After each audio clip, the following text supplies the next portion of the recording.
Hello, my magnificent things. Happy Friday, finally.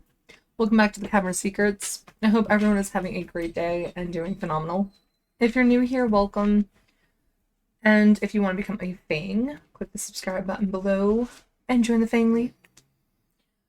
I mentioned Tuesday we'll be discussing monsters this month, so that includes Yetis, Sasquatch, Bigfoot, lake monsters, sea monsters, and everything else in between. Before we begin, have any of you wondered what if dinosaurs were still living among us? Hidden somewhere we haven't yet explored? Or maybe hidden beneath the waters? Well, I'll admit I have actually wondered that very question. Now, the chance of a dinosaur living on land are slim to none. I mean, by now, we most likely would have seen it and probably captured it because, well, that's what we love to do to everything. We like to capture everything and put them on display. As sick as that is, but that's what we like to do. Or we hunt them for trophies.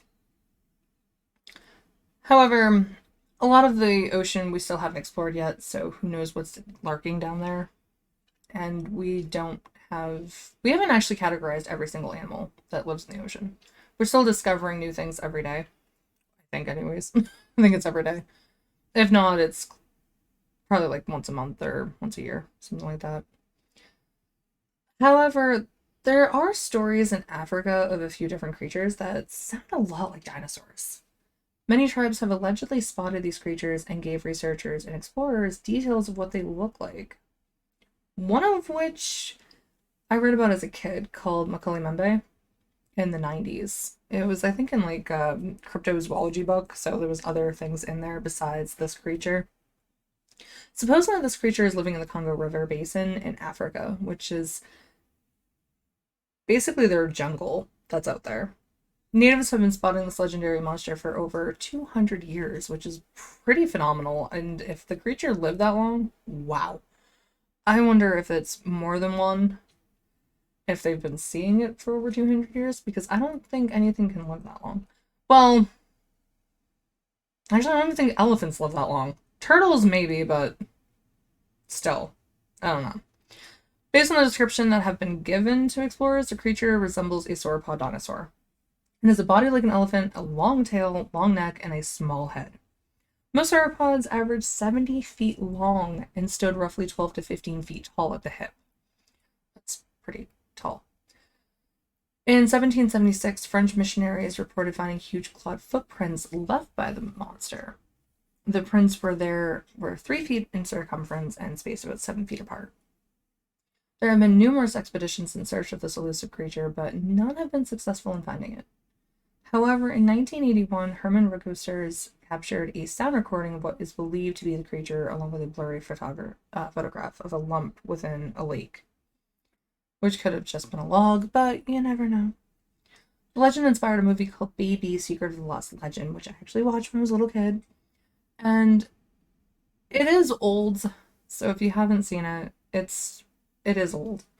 I don't know if it aged well. I haven't seen it in a very long time, but I thought it was really cute. And if you have kids, they might like it. It's, like I said, it's really cute. So you can actually give them, let them watch it. Or if you haven't seen it yourself and love dinosaurs, I would suggest go check it out because it is really cute.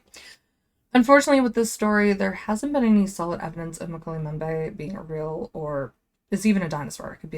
It could have been anything. And we're just assuming, based on the descriptions that have been given, that it's a dinosaur. May not be.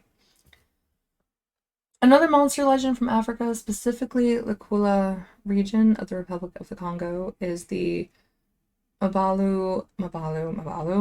Two different villages have witnessed this creature, stating it has plates growing from its back and believe it is a large amphibious reptile. Based on the description, it sounds like a stegosaurus, since they did have plates along their backs and believed to have spent a lot of time in the water. So maybe that's what they're describing. There's still no physical evidence of it actually existing, unfortunately, so who knows? And maybe they found this a long time ago and aren't finding it now because they died off. Because if there's not enough of them to keep reproducing, they're gonna die off, unfortunately.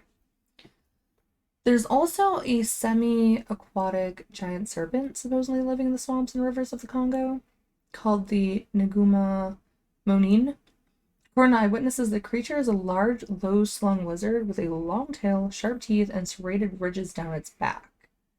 It's roughly 30 feet long with grayish-brown skin, known to attack hippos, birds, and monkeys. A possible explanation for this monster is that it's a living dolichosaur, a type of marine reptile that's been known. It's kind of a mix between snakes and lizards that lived during the late Cretaceous period, roughly 95 million years ago, which is a long time. I don't know if it could have lived through the Ice Age, but oh, what do you know? What do you think? Do you think it's still alive? I don't know. Who knows? A dinosaur creature that is supposedly lurking in Central Africa and the savannah region of Cameroon called the Gubu. The pygmies describe the monster as resembling a rhinoceros. However, it has multiple horns and is roughly the size of an ox.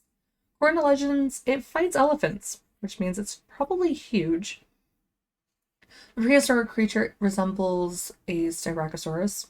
Locals say there is a decline in these animals and are becoming hard to find. And it's probably because of that reason, like I said. If there's not enough of them reproducing, then there's not going to be enough offspring to keep their population going. Supposedly, though, a native killed one with a spear several years ago, back in 2017. I don't know. Because wouldn't there be evidence, like bones and stuff? I mean, they could have used the bones, sure, so maybe there wouldn't be any evidence of it. I don't know. Then, of course, we have Nessie, which resembles a plesiosaurus. Granted, that lives in Scotland, but still, it's supposedly a dinosaur that lives in a lake. I mean, loch, excuse me. Although the one photo we have of the beast was fabricated by a doctor named Robert Kenneth Wilson, who photographed the alleged monster and used a stick or something and whittled it into the head of the plesiosaur and stuck it onto a submarine. And then had it way out in the distance and took a photo so it looked like it was closer or whatever. People have conducted many sonar explorations and even did a DNA survey of the loch to determine the organisms that reside in the waters. However, they never found any sign of a plesiosaur or other large animal. It's believed that an oversized eel is the animal people have seen within the loch. However, there have been many eyewitness accounts, though, and maybe a long time ago there was a plesiosaur and maybe it died. Who knows? Scientists probably would have found the remains, but if they aren't looking for it, maybe haven't found it, especially if it turned a horse into bones. So you're not going to actually see anything else but bones. So, I don't know. I mean, they say that there's a cave or something that the plesiosaur may have lived in, and that could have been where it died. But again, wouldn't we have found the bones if researchers went into the cave and looked around? I don't know. I mean, anything's possible, really, if you think about it. And before we had photos and everything else, it was harder to have actual evidence of things. So maybe before we had the technology to have proof, maybe there were dinosaurs living among us. I don't know. What are your thoughts? Do you think dinosaurs are still living among us, or do you think these are just stories that are told? I do find it interesting that natives and ancient peoples have carvings and things of dinosaurs when they wouldn't have known what they were during that time, or even had the knowledge of how to put them together during their time periods. So I have wondered if that's where dragons came from. People might have found dinosaur bones and felt they were dragons. Because, I mean, think about it. You find this massive skull of a T-Rex or a pterodon. You're going to think, and you don't have the knowledge, you're going to obviously think something monstrous is what came from that. I don't know. Let me know what you think in the comments. Tuesday, I'll discuss Ogopogo, which is one of my favorite lake monster stories. And Friday, I'll discuss The Legend of Champ. I'll also share my review of the new Fantastic Beasts movie tonight since I'm a huge Harry Potter fan and I haven't seen it yet. I don't know why I've waited so long, but I have. If you have a monster or creature you'd like me to research, leave it in the comments or DM me them on Twitter. Hope everyone has a fabulous weekend. Take care until next time. Bye, everyone.